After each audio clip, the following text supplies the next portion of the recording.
एक ताज़ा गज़ल समाअत फरमाइए। गज़ल का मतलब हाजिर है। हर शख्स ये कहता है फ़ज़ा ठीक नहीं है, हर शख्स ये कहता है फ़ज़ा ठीक नहीं है, लगता है ज़माने की हवा ठीक नहीं है। हर शख्स ये कहता है फ़ज़ा ठीक नहीं है, लगता है ज़माने की फ़ज़ा ठीक नहीं है। और पानी न गुज़र जाए मेरे सब्र के सर से, पानी न गुज़र जाए मेरे सब्र के सर से, कह दो ये अदू से कि अना ठीक नहीं है, कह दो ये अदू से कि अना ठीक नहीं है।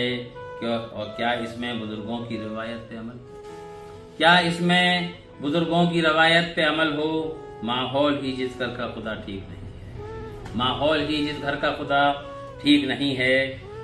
और आंखों में दबे पांव उतर आएंगे आंसू, आंखों में दबे पांव उतर आएंगे आंसू।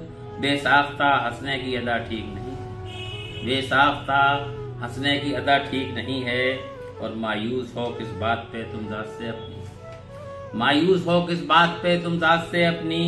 हर वक्त ये मरने की दुआ ठीक नहीं है, हर वक्त ये मरने की दुआ ठीक नहीं है।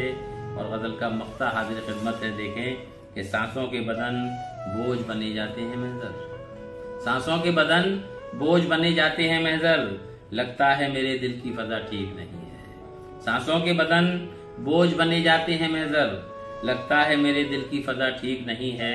और हर शख्स ये कहता है फ़ज़ा ठीक नहीं है, लगता है ज़माने की हवा ठीक नहीं है। बहुत बहुत शुक्रिया।